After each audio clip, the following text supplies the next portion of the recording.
This your boy King Ed the Great coming at y'all with another video. Be sure to subscribe and hit that like button for me. So I read a report on the collie and I found it very interesting. I want to chime in on it. Young men in the U.S. are having a lot less sex in the 21st century.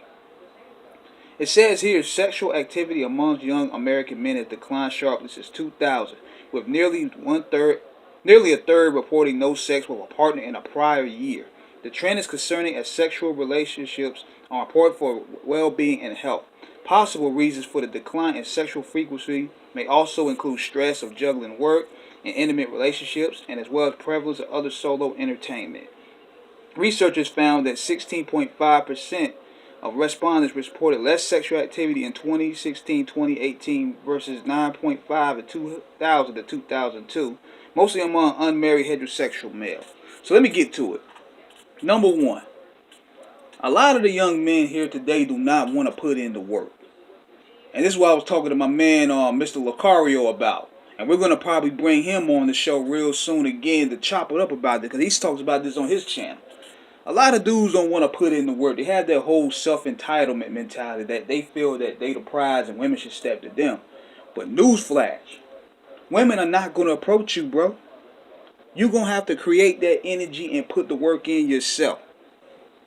A lot of men have become very lazy-minded. And you can ask a lot of these guys, how many women have they approached? A lot of guys that are complaining about, oh, all these women want thugs, all these women want gangsters, all these women want bad boys.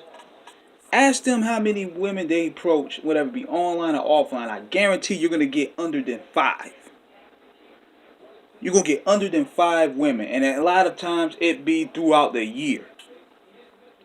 You got to put in that work. That's the bottom line. That's the bottom line. That's like you being a homeless man and you're going to sit in a restaurant and you thinking somebody going to bring you something to eat because they going to feel sorry for you. You can't do that. You got to put the energy in there. You got to ask people. Ask people for that dollar to get that sandwich if you hungry. If you hungry, you going to find a way to do it.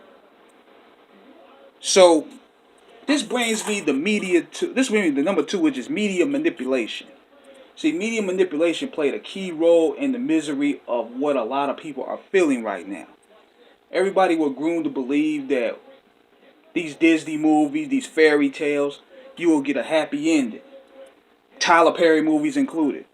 But see, both men and women, they're both finding out that the real world is not like that.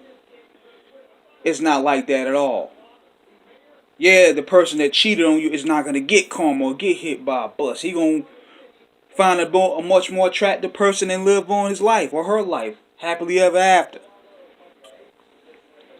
The universe is totally different in the real world versus the entertainment world. And a lot of people are still caught up in wanting that fantasy, which is, I understand. It's a great feeling. Everybody wants that honeymoon phase. But you got to look at reality. Reality is this. Reality is that all this stuff is fantasy, bruh. It really is. It's all about fantasy. And here's another thing. Number 3. Number 3 is possibly one of the main reasons. One of the main reasons is delicate egos. Because, see, a lot of men and a lot of women especially, they have their fear of being dissed. You know? Nobody likes to get dissed. Nobody likes to get rejected at all. So, they'll come up with a whole gang of excuses to not really go through it. They'll settle for a friendship. They either settle for a so-called friendship. They'll settle to be a platonic friend when they don't want to. They'll settle to be in the brother zone. They'll settle to be in the sister zone, but not really knowing what they really want. So, it results of playing that role. You're not really happy. So, you're playing the hope factor, hoping that, oh, I'm doing all this good for this person as a friend. We're going to eventually elevate to something better. He's going to see me, or she going to see me for who I am. And it doesn't work like that a lot of times. Sometimes that person just ends up be like, nah, I don't want no relationship, which is cool. But we're friends though.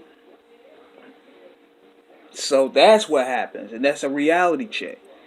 And here's one of the main ones. And a lot of people may deny it, but it's a fact. Social media.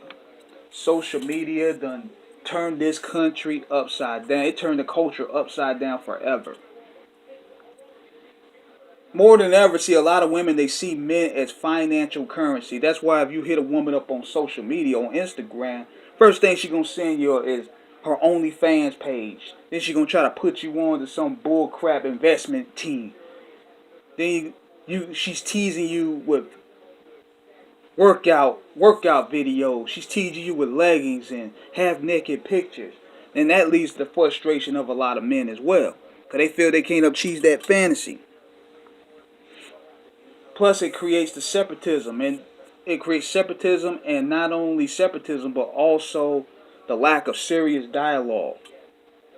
You don't really have no dialogue with social media now. You don't really have that good phone conversation to really know who you dealing with and who you flowing with. Everybody's moving through a text. Everybody's moving through an app. And the dating culture scene within online dating that play a key role as well. Some people are getting it, some people are not. But see, the problem is you have more people in there, women in particular, they are doing it just so they could get attention. Whereas a lot of men, they're trying to swipe on every fine chick and they ain't getting nothing. So you mix all these dynamics that I just explained, and this is why you have a lot of sexually deprived men. And it's not going to get any better considering how COVID is hitting, considering how the economy is hitting. We got to ways up. We got to rise up. So let me know what you guys think. Do you guys think these are the possible reasons of why we're facing this pandemic amongst men who are sexually deprived? Let me know. This is King Eric signing out. Holla.